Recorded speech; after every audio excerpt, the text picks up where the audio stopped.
Hello students, let's start chapter number 3, A Day with Nandu. Okay, let's read and understand. Have a look in your textbook and have attention. Nandu is a baby elephant. Baby elephant को हम काफ बोलते हैं. He was sleeping. He woke up suddenly. Where was he? He was not sure. It seemed to him that he was surrounded by a forest of big grey tree trunks. He was nervous.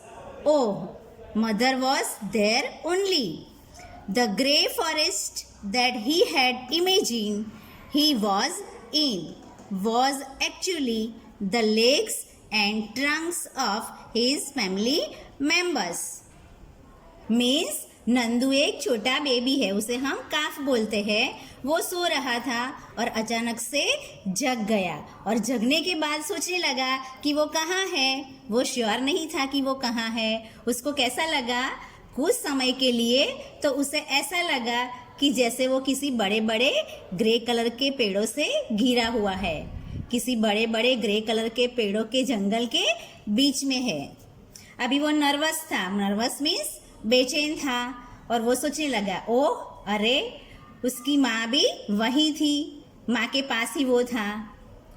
अभी वो जो grey colour के जंगल उसने imagine किए थे ना, imagine करना means उसने सोचा था, वो एक्चुअली में वो क्या था? वो पेड़ नहीं थे, वो तो उसके परिवार मीन्स की फैमिली मेंबर्स के सदस्यों के पैर और सूंड थे.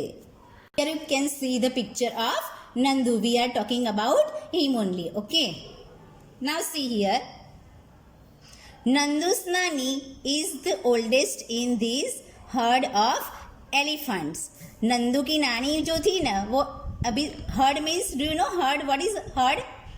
A group of animals. मतलब कि यहाँ पे हम एलिफेंट्स के झुंड की बात कर रहे हैं और ये झुंड में नंदू की नानी थी, वो सबसे ओल्ड मीन्स बुजुर्ग, बड़ी थी. At noon, she trumpeted a loud sound and started moving towards the jungle. The other female elephants started to follow her. Nandu also went with them. यहाँ देखिए, हाथियों के झुंड में नंदू की नानी थी ना, वो सबसे बड़ी थी, ओल्ड थी. अभी नानी माँ ने क्या किया? नानी माँ ने जोरों की आवाज़ निकाली. ट्रम्पेट मतलब कि उनकी साउंड जो होती है उसे हम ट्रम्पेट बोलते हैं. और साउंड निकालते हुए वो जंगल की ओर चलने लगी. झुंड की सारी फीमेल लेडी एलिफेंट्स यहाँ पे दिया है. कहाँ गया? The other female elephants. Female elephants मतलब कि क्या बोलते हैं, लेडी एलिफेंट्स. वो जो है वो सब भी नानी माँ को देखकर वो सब उसके साथ चलने लगी, उनको फॉलो करने लगी और नंदू भी उनके साथ चलने लगा. The herd reached the jungle.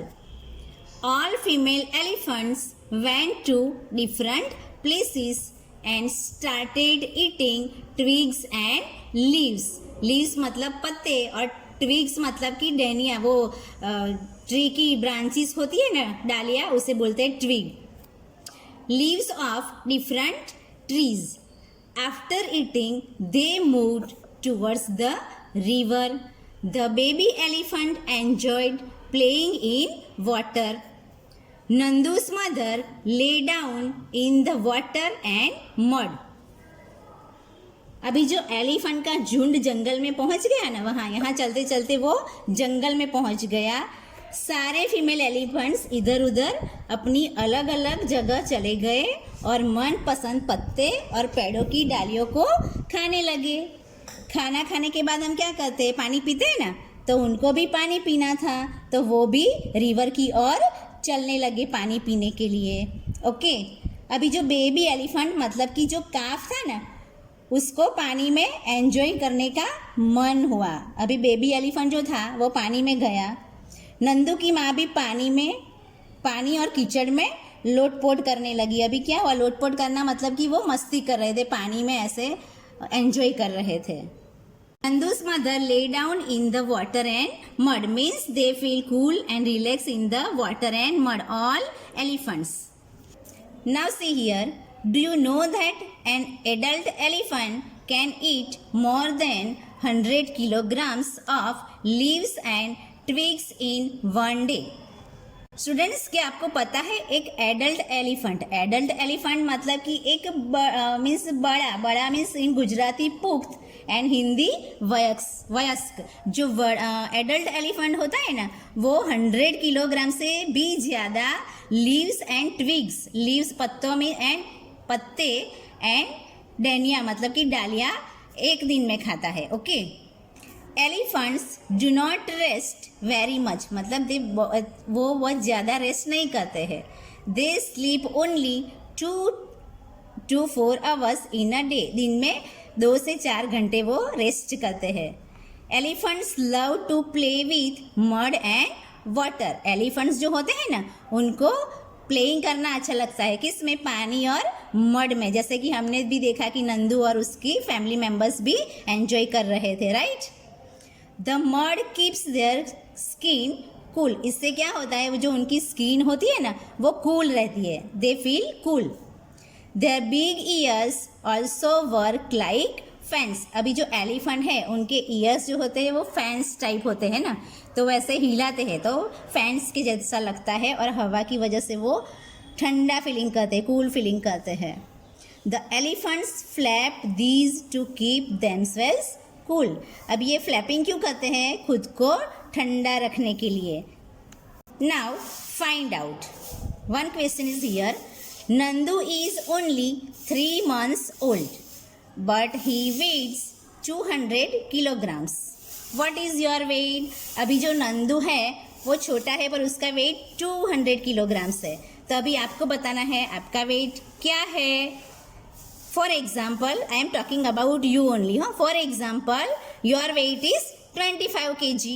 So you have to write here, my weight is 25 kg. This is an example only. Second question, how many children like you will add up to find out Nandu's weight?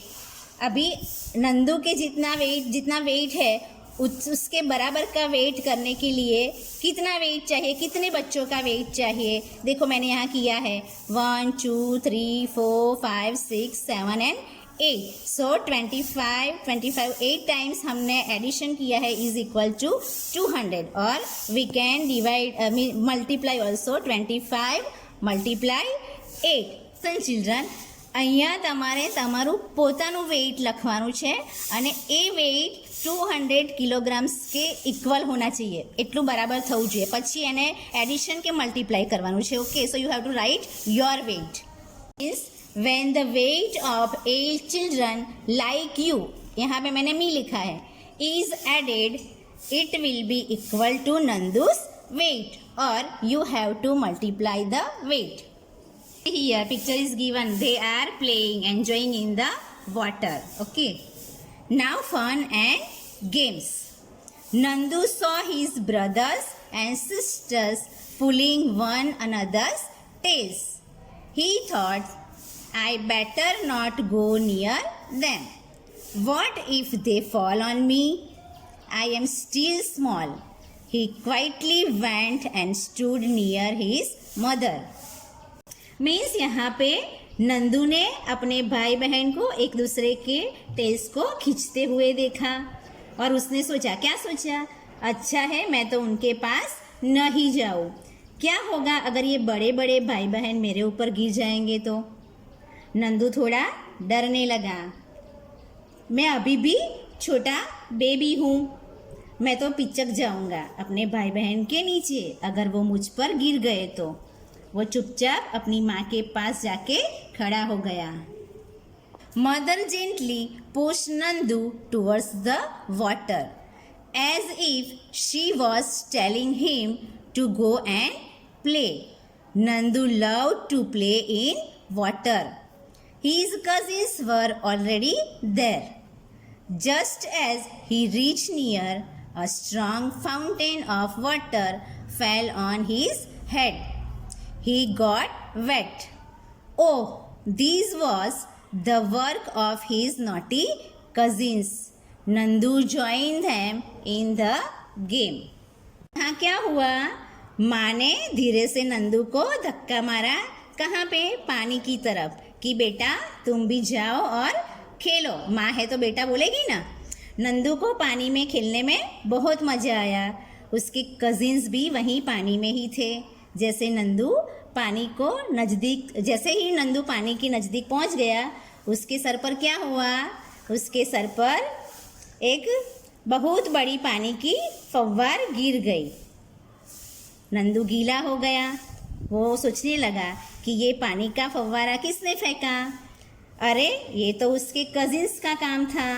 Nandu भी उनके खेल में शामिल हो गया। अभी उसको भी मजा आया तो वो भी उनके साथ यहाँ पे प्लेइंग करने लगा, एंजॉय करने लगा। Before sunset the herd started back towards the jungle. By then Nandu was very tired. He settled himself between his mother's front legs and fell asleep as he drank her milk. क्या हुआ? अभी सूर्यास्त हो गया था, तो सूर्यास्त होने से पहले झुंड के सभी जानवर वापस जंगल की तरफ आने लगे। अभी शाम को तो सभी अपने अपने घर पे जाते हैं ना। तब तक नंदू बहुत थक गया था। नंदू अभी बहुत ही ज़्यादा थक गया था और उसने क्या किया? वो अपनी माँ के पैरों के पास जाके सो गया और वो अपनी माँ का जैसे कि दूध पीते पीते ही सो गया।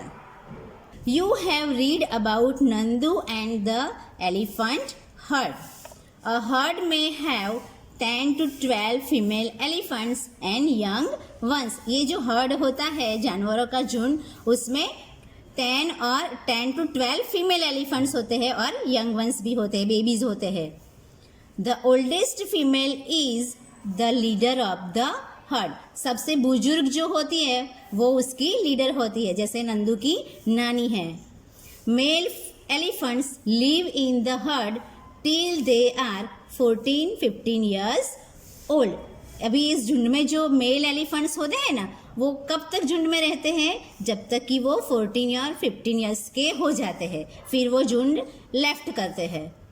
Then they leave their herd and move around alone. जैसे मैंने कहा, फिर 14-15 साल के बाद वो हर्ड से बाहर हो जाते हैं और अकेले घूमना शुरू करते हैं।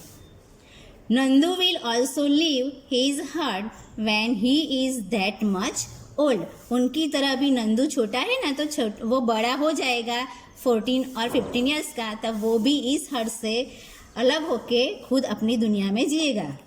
Like elephants, some other animals also live together in groups. These groups of animals are called herds.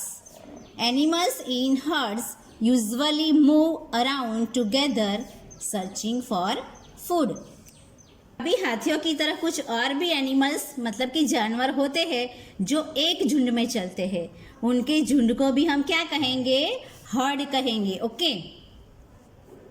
अपनी सेफ्टी के लिए और खाने की खोज में ये जो सारे जानवर है वो झुंड में चलते हैं। ओके, मीन्स खाने की खोज और सबकी सेफ्टी के लिए वो एक झुंड होकर मूविंग करते हैं। Moving and living in a herd together gives safety and security to them and us also, means we also have to stay in a group. Okay, we also have to live in groups. सबके साथ मिलजुल कर रहना चाहिए, means हम सबको एक साथ मिलजुल कर रहना है। तो आज से हम डिसाइड करेंगे कि एक दूसरे के साथ मिलजुल के रहेंगे। Thank you and have a nice day.